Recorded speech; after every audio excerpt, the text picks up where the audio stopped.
Hello everyone and welcome to my channel, and today I'll be reading an Arlecchino Listener by me. So let's get into it. Oftentimes, you did not dream. It was a blessing on its own, because it prevented you from having nightmares, which were quite frequent if you were to dream. You remember that in your childhood, and slowly, as you grew older, your dreams became less frequent, and in return, you had little nightmares. But apparently, today just decided to be different. Because today, you were having a dream. It was fairly normal at first. Just the two of you being there, standing still as you stared at a lake. And the moon looked peaceful. It was all nice. If you didn't know any better, you would have thought it was a normal day. The two of you just going on a walk. You wouldn't have even suspected this of being a dream, with how absurdly normal it was. Until you looked at the reflection of the sky, and you saw the lake turning red. And when you looked up, you saw it.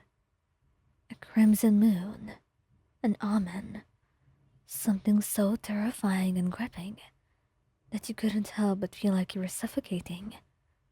You tried to say anything, to call out for help, but Arlecchino disappeared. She was no longer right beside you, and all your struggles were in vain. And that's how you woke up screaming, making Arlecchino jolt up instantly, her reflexes sharp from years of survival. In an instant, she was all over you, her hand on your shoulder, her eyes scanning over your face and your body with an intensity that only she possessed.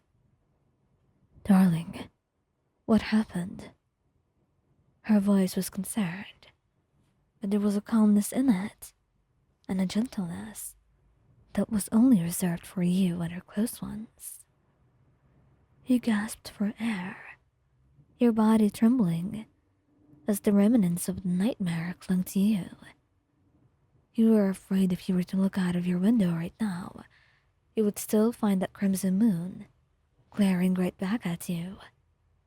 You were terrified, and you couldn't breathe.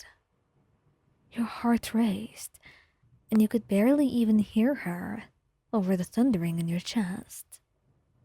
I don't know, you stammered, your voice shaky. I had a nightmare.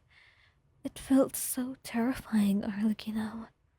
We were walking, and then you started trembling again, and her gaze softened slightly as she gently wrapped her arms around you, pulling you into her chest. It's all right, really. You don't have to talk if you're not ready. You don't have to say anything at all. She brushed a strand of hair from your forehead, her touch careful. You're safe now, she murmured, her voice low but steady. I'm right here. No one would dare to hurt you when I'm around. You squeezed your eyes shut, your breathing still uneven. It was always like this, no matter how many nights spent together. The safety of her presence could not banish the dark things that lurked in your subconscious. You hated that you could be a burden to her like this. She was a busy woman. She was someone who had a lot to do, and certainly she was not someone who had the luxury of comforting someone like you from a nightmare. And yet, you were wasting her time anyway. But, somehow, she did not seem to consider that perspective at all. Not in the way your brain did. Her hand slid down to cup your cheek, her thumb brushing over your skin in an effort to calm you. Look at me. Open your eyes, she urged softly, and you did as she asked, meeting her gaze. The room was dim, the only light coming from the faint moonlight filtering through the curtains. But in those eyes, he found an anchor. It was all just a dream. Nothing more, nothing less. And dreams cannot harm you as long as I'm by your side. So don't worry about it.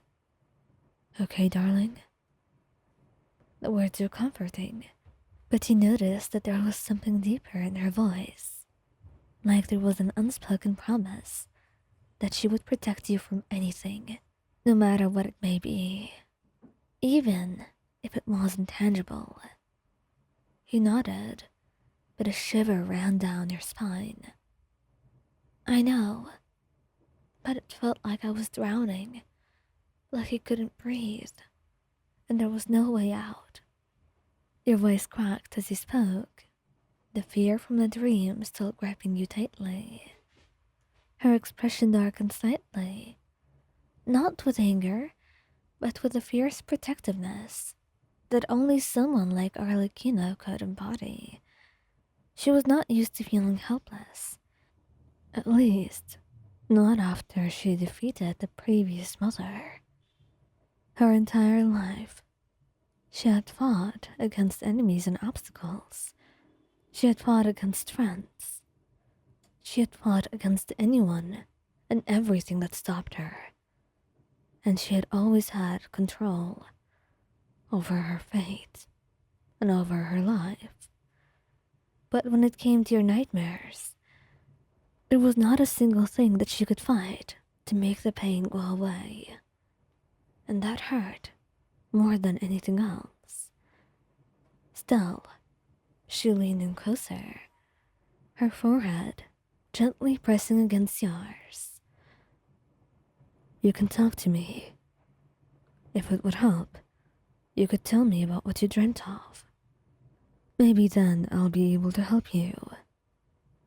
He nodded, holding her hands, fidgeting for a while before he started speaking. We were walking together. It was nighttime, and we were by a lake. The moon was in the sky, and everything seemed so normal. And then it turned crimson, and you were gone. And I tried to breathe, but I couldn't. It felt like I was suffocating, like someone was trying to kill me. Hush now. It's all right. You're safe. No one's going to hurt you. She opens the curtain, and you flinch. But then, she squeezes your hand. Look at the moon. It's normal, is it not? And we're not by a lake. As far as I know, there aren't any lakes nearby. At least ones that are not frozen, she says. And she was right. You were in Snezhnaya now, since she had to deal with some matters. You were fine, and she was right next to you. She wouldn't leave you no matter how scared you were, and she was always able to pull you back from the clutches of your fear. Eventually, you calmed down, each breath becoming easier, more manageable, until the frantic pounding in your chest began to ease. Better? She asked, and you nodded, burying your face into the crook of her neck, and her arm snaked around your waist, pulling you closer to her, where you could feel the steady beat of her heart. The sound was rhythmic, soothing, and you rested your head against her, letting yourself melt into her embrace. Your nightmares may not stop. They may not get better with time. But at the very least, you knew she would stick by. She would stay with you regardless of what you were going through. Because she loved you and cared about you, and supporting you when you were afraid, and helping you. It was the least she could do. And no matter what happens, and no matter what she will have to do in the future, you will never ever be a burden in her eyes. And that was something she would make sure you would always know.